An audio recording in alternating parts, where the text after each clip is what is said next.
Prepare for a Dharma talk, she says. I'm trying, I think.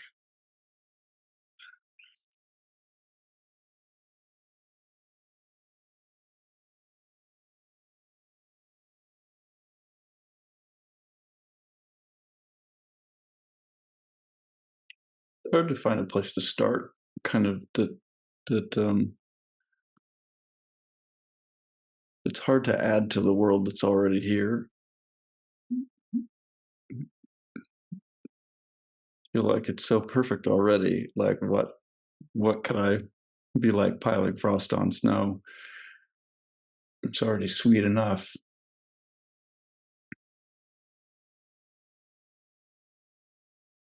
And so you can feel that. Retreat is one of those special places where you really get to feel that. Life is just sweet enough.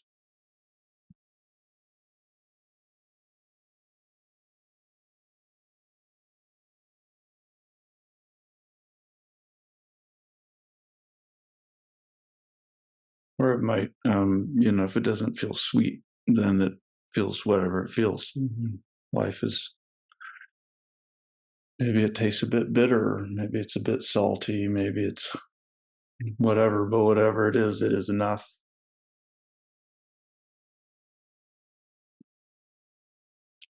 And as often happens when I'm preparing to give a talk, this is kind of cheeky. The koan does this cheeky meta thing where it goes, I'd be like reaching out looking for something to give a talk about. Meanwhile, the koan will be appearing in my life and oftentimes appearing in the process of preparing for a talk. So you see it right there, right? So reaching out to find something to talk about. And it's all right here. That's a nice thing. So there's something about, for me, this koan is kind of all of the practice. To just be here and let the world come to meet us rather than chasing out after things. But the mind chases out after things anyway. So what do you do about that? Yeah. It's kind of nice. There's the two pieces of it. But if I'm just here, then that's it. That's all of it. That's the whole thing. And then whatever rises, I just meet it. And so that's the easy part. Being born is easy. You just appear. We're just appearing in the world. The world is appearing in us, and we're just appearing together. And well, that's it. But it's kind of funny. As soon as you've got ideas about freedom or delusion, then it gets hard. Help me, I'm deluded. How do I get free? And that's like, that way of freedom is difficult. How do I get disentangled from my whatever the thing is? And by now, if you're anything like me, probably like you've come into contact with whatever entangling vines are in your life right now, or just whatever the usual background environment of your delusion is. I've got a couple of like delusion apps running in my background processes at all times, and it's one of the things that I notice when I first come into retreat is those really, they're not in the background anymore. They've emerged from the taskbar into my full view, which can be really, what I noticed last night is that just for the few hours that we sat, I thought, oh, this is so great. I get to, my son, my 4-year-old, is staying with my parents tonight. It was last night. I thought, oh, I can really settle into this. And so I settled in for a bit. And then this, like, it wasn't even really clear what I was trying to get away from, but there was some sense of like trying to crawl out of myself. That happens when I first get to Sesshin. It's usually the first night. and I know it's going to happen, and or I'm prepared for it to happen, or I know it might happen, whatever. And it's just a remarkable thing. And you notice whatever, for me, it feels like this impatience, like, can we just get this over with so I can go to bed and then start the real retreat tomorrow? But it takes whatever form it takes. And it's not just a thing about retreat, it just becomes really clear in retreat, kind of entering that space where not going to be, we're going to be challenging the compulsion to chase out after things.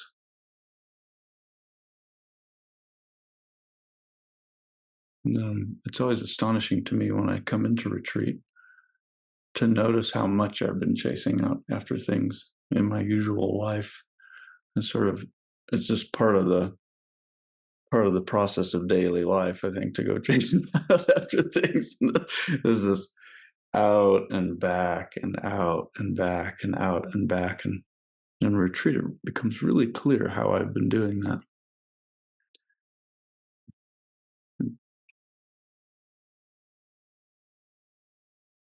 So so one of the things last night, which was kind of fun, is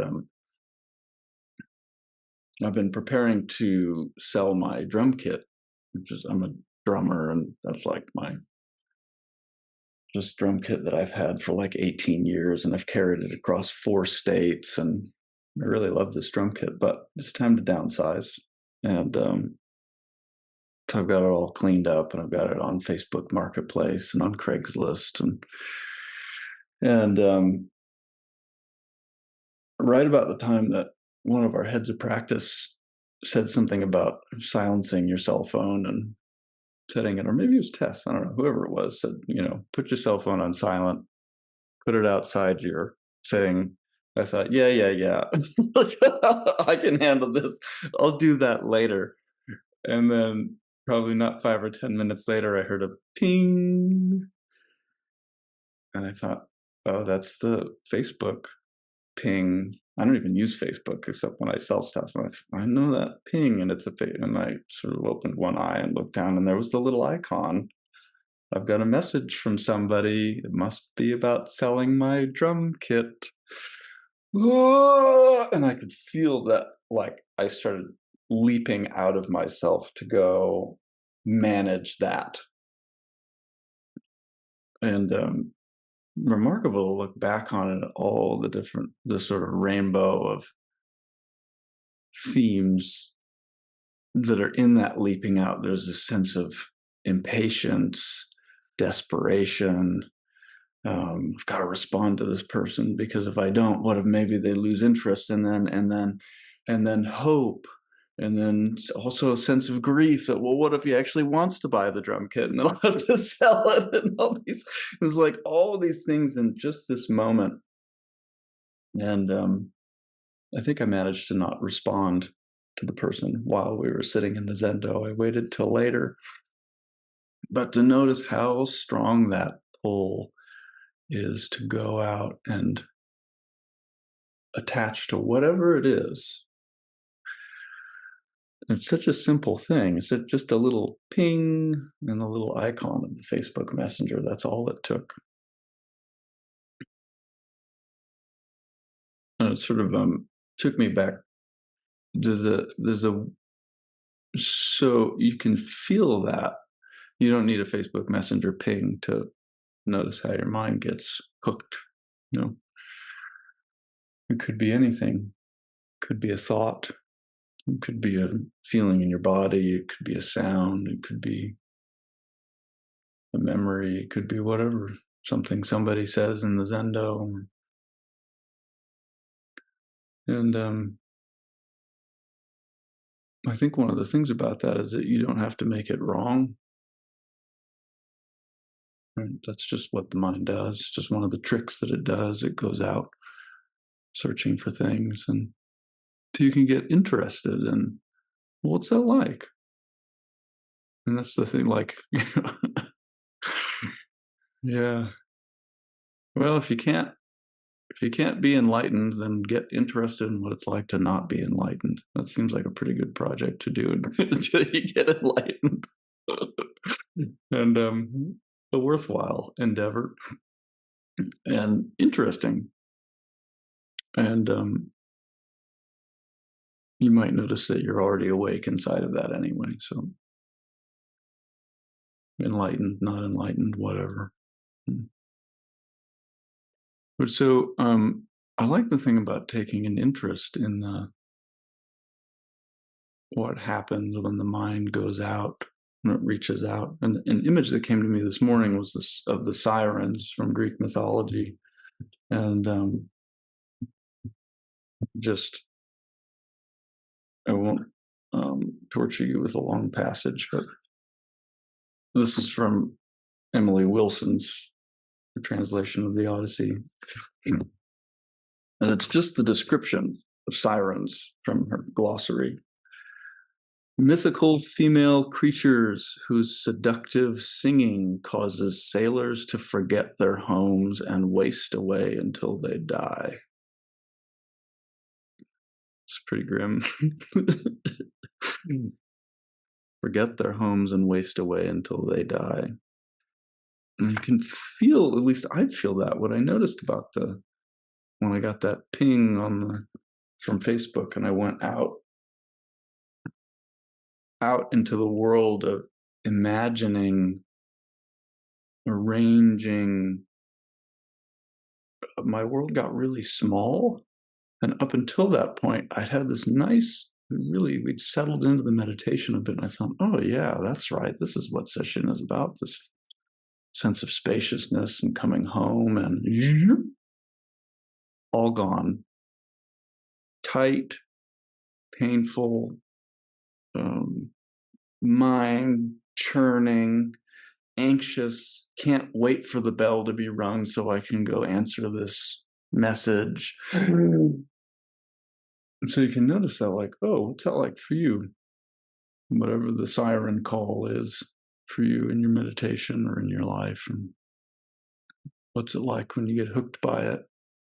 Because it's a rich experience, and it will inform you about kind of. I mean, it's nice that we're all the whole buffet of delusion is available to us at any time, but we also have our personal favorites, and that feels like a good thing to me, to get to know your personal favorites. So some of my personal favorites, here's like a highlight reel.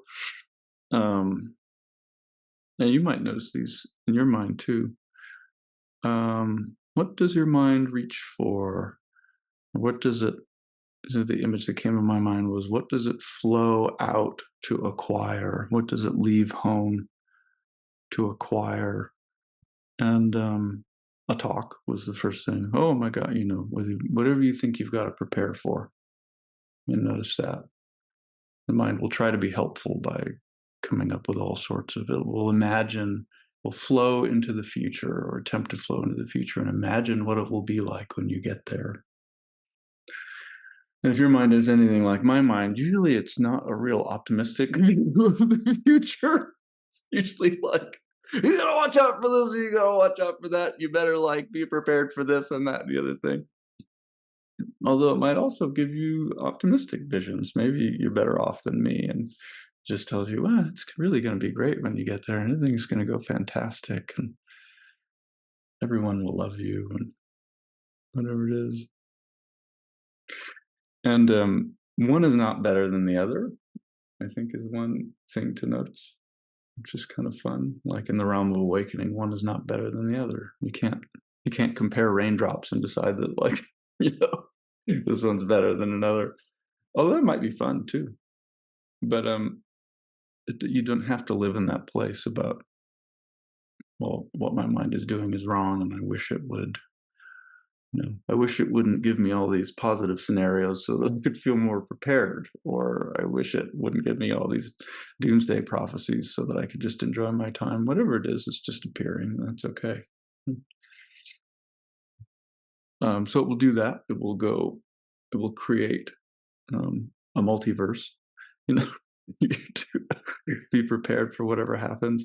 And then the great thing, which if you've lived on the planet for more than about 5 minutes, you'll notice is kind of fun, is that, the future is rarely what we imagine it to be anyway, but that's part of the fun.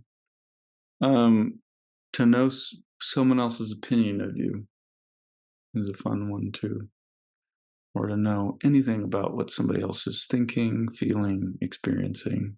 Yeah, it's kind of an interesting one. One of the siren songs.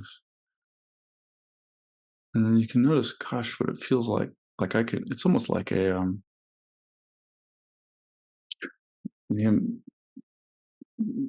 well, it's the image I've got, so I'll just share it. It's like the image, the image of peeing on an electric fence, how the current will run up and so if you're going into someone else's mind and trying to figure out what's going on in there, zoop, you notice your world will close up here inside of you.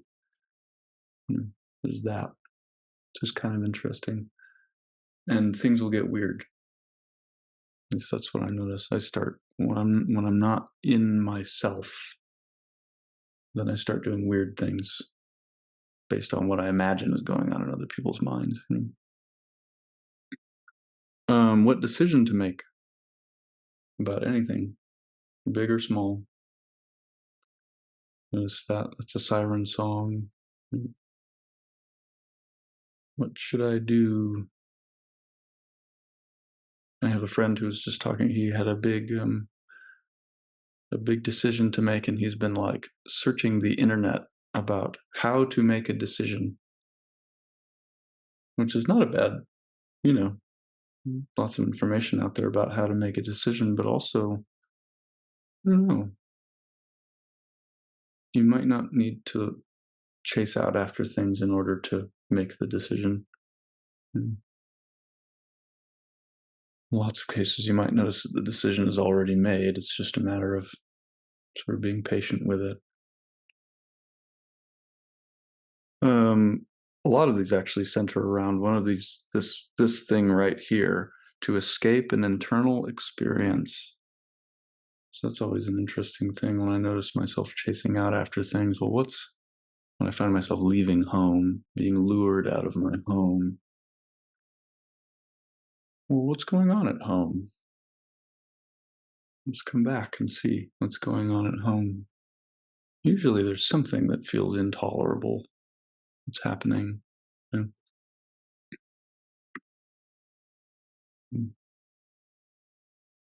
my feeling last night of sitting in the Zendo and feeling just that it's almost like an animal thing of just wanting to get out and just like let me out of this cage. And that's kind of interesting. Well, kind of just be with that. What's it like to be with that? Hmm. So there may be something appearing in me that would like to meet me. And if I'm out here, kind of like your life is coming to knock on your door, but if you're not home, then you can't you can't meet with it. You can't have tea. So it's nice to come back to here. Nice to come back to home. And that's it, really. I think, I mean, for me, that's the whole practice. And kind of nice that I found myself saying that and thinking that a lot. Wow, the whole practice is contained in this one koan. Yeah, the whole practice is contained in each of our koans, and each of our koans is contained within each of our koans, and on and on. So you kind of can't get away from it, especially if you put yourself in a vessel like we're in here. The practice just comes to you. Hmm.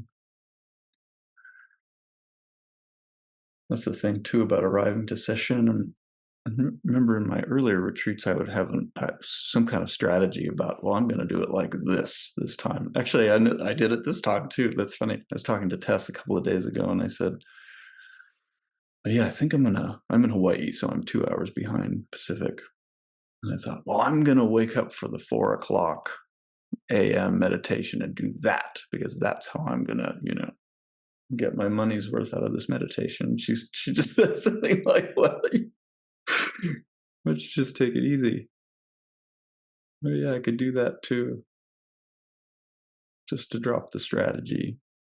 I think, just to drop the strategy with your own mind. It's okay.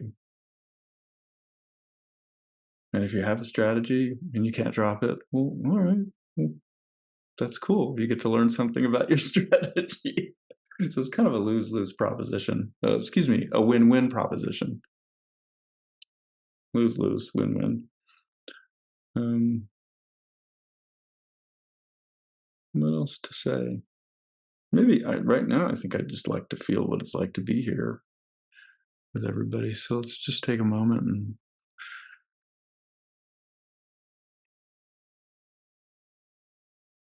just to notice that you are home.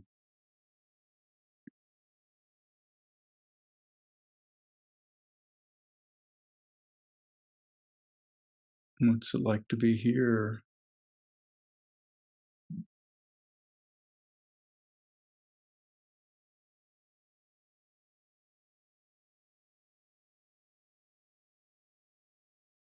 Just being born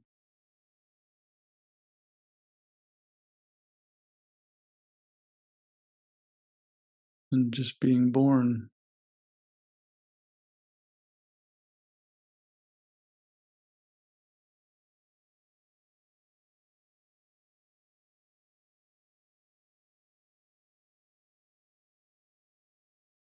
And just being born.